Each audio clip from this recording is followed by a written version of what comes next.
Usually when we talk about a medical diagnosis, there's this expectation of like absolute precision, Right. like engineering almost. Yeah. You break your arm and the x-ray shows that jagged white line and the doctor just points to the screen and says, there it is, broken. Yeah, it's a binary All system. right. It's either broken or not broken. You're either sick or you're healthy. It's clean. But then you step into the world of end-of-life care and suddenly that x-ray machine is completely useless. Oh, yeah. We end up looking at a landscape of human transition that is incredibly murky. It is the absolute definition of diagnostic muddy waters. And the reason for that is we're trying to measure a profound multidimensional shift using only standard biological tools, which they just don't work for that. Okay, let's unpack this, because today we are going to dismantle the most terrifying concept in the human experience, the act of dying, and explore the idea that you've actually been practicing for it your entire life. We're doing a deep dive into a really profound book called Keeper of Final Moments, Finding Life in Death. And that's by Andrea Tripodi and Asher Wright. Right. And our mission today is to explore the critical distinction between dying as a daily psychological process and actively dying as a literal biological shutdown. It is a massive paradigm shift. Yeah. I mean, the authors make the case that if you want a shortcut to living more fully, you actually have to intimately understand death. Which is hard for people. Oh, it's so hard. We have this societal habit of pushing it into the shadows, right? Right. We sterilize it, we hide it away in these white hospital rooms. But to truly engage with life, we have to pull death out into the light.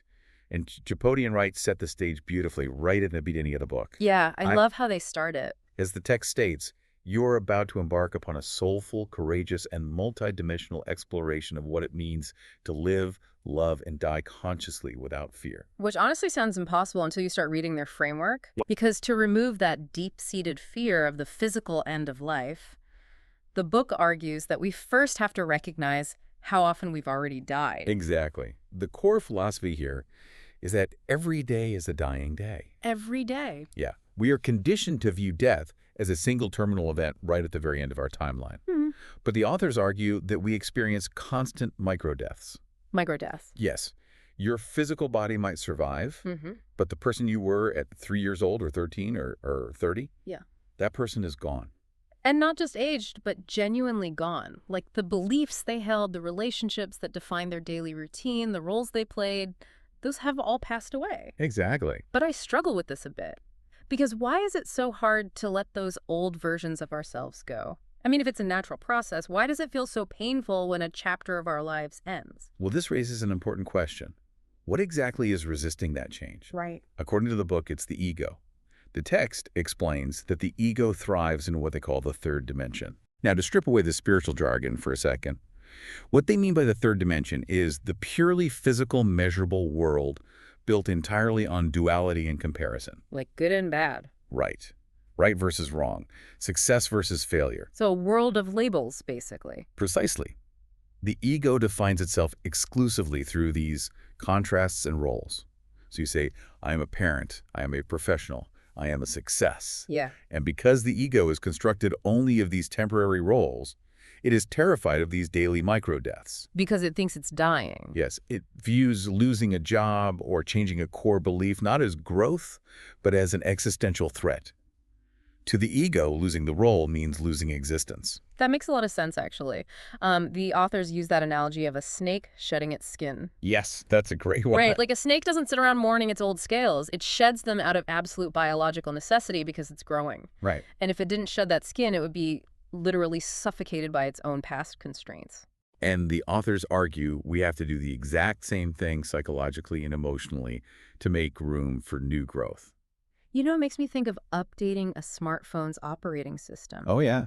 Like, you know when your phone keeps prompting you to update and you keep hitting remind me tomorrow? Right. Remind me tomorrow, remind me tonight. Yeah, because you don't want the interface to change. Yeah. You're comfortable with where the buttons are. Exactly. But eventually, to get the new features to function at a more mature capacity, the old software literally has to be overwritten. Yeah. It has to die for the new version to run. Let's- So is our fear of death essentially just our ego throwing a tantrum because it refuses to be uninstalled? That is a brilliant way to conceptualize it. Yes.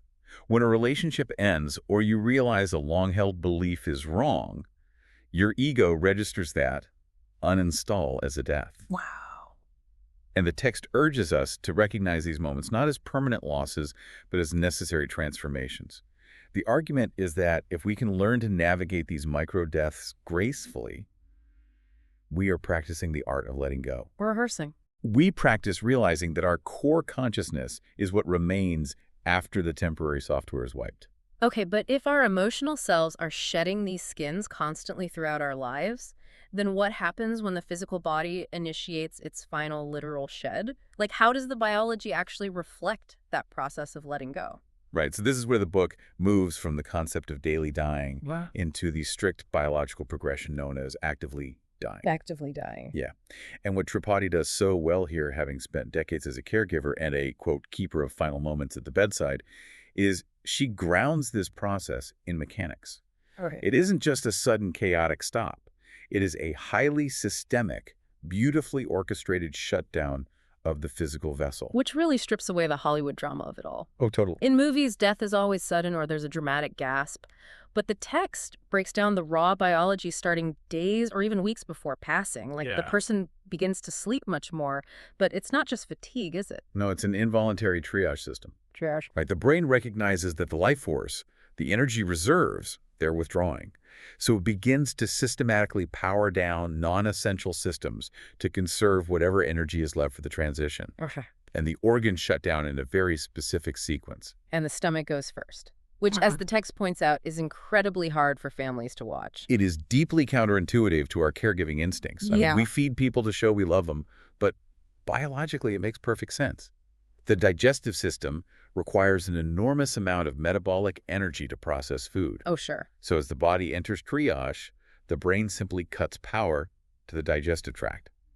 This leads to a natural, complete cessation of eating and drinking. And the instinct of the family is always to feed the person they love. We associate food with life. Right. But the book explains that at this stage, the body literally cannot process it anymore. Like forcing food can actually cause pain. Exactly. And following the stomach, the bowel shuts down. And as fluid intake naturally stops the physical mechanics of the throat change, swallowing becomes difficult and eventually impossible. Wow. At this stage, caregivers aren't offering cups of water. The text specifically details the use of a lollipop sponge soaked in cold water simply to dab the mouth and provide moisture. That detail, the lollipop sponge, it really grounds you in the stark intimacy of that room. It does. But then the triage continues outward, right? You start to see physical changes on the outside of the body, specifically the hands and feet. Yeah, because the heart is beating slower. The circulatory system is losing pressure. The body has to make a choice. Okay. It prioritizes the remaining oxygen and blood flow for the vital organs in the core. So the heart, the lungs, the brain. So the rest just... The circulation to the outer edges simply retreats. The hands and feet begin to lose color and feel distinctly cold to the touch. It's a complete systemic powering down, just a slow fade to black. Yeah.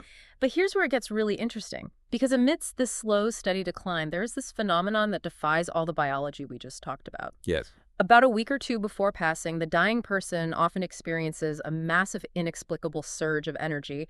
Medical professionals sometimes refer to this as terminal lucidity. But in the context of this book, it's viewed not just as a mental awakening, but as a profound energetic surge.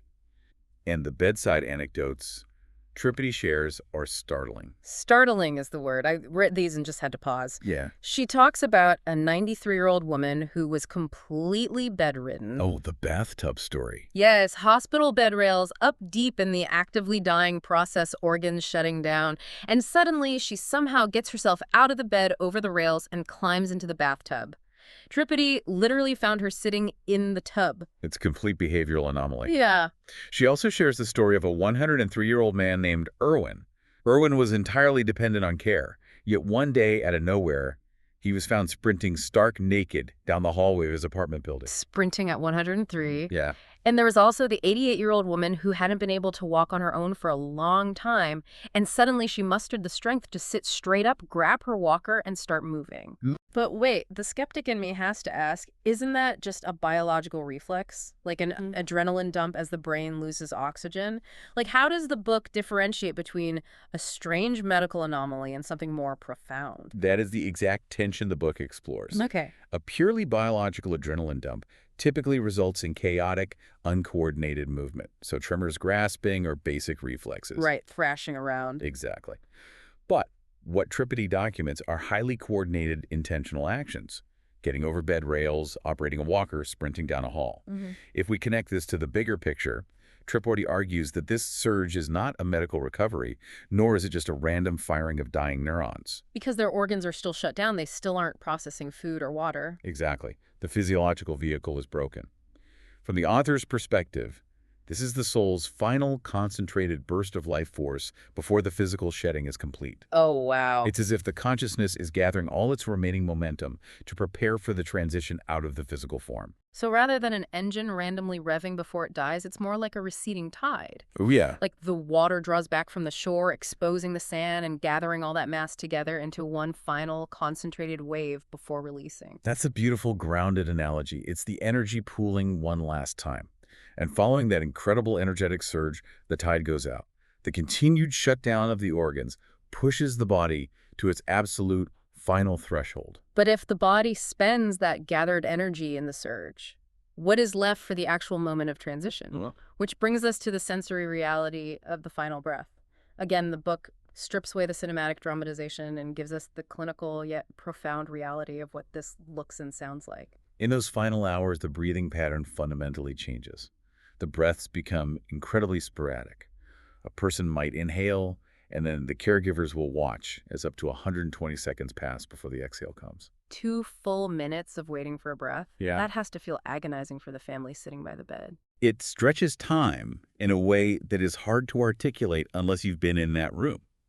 And this is also the stage where the notorious death rattle often emerges. Which is a terrifying term for anyone who hasn't been educated on it. I mean, it just sounds awful. It is, and Tripodi is careful to demystify it. Medically, these are terminal secretions. As the life force fades, the body loses the mechanical ability to clear saliva or fluids from the back of the throat. The cough reflex is gone. Okay. So when air passes through those pooled secretions, it creates a rattling sound.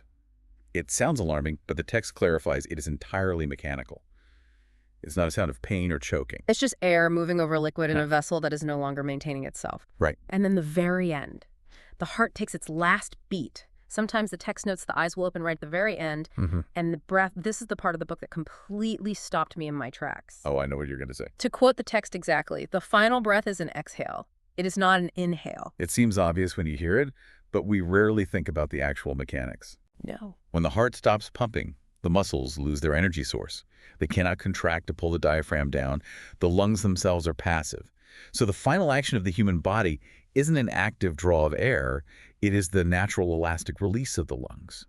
I couldn't stop thinking about the symmetry of this. Yeah. Because when we are born, when we first emerge into this world, our very first action as a separate human being is to fire up those muscles, gasp, and inhale. We take the world in. Yes, we take the world in, and then our absolute final mechanical action is to exhale, to release it back. Wow. It's like an entire human life with all its decades, all its loves and losses and daily micro-deaths is essentially sandwiched inside a single massive breath.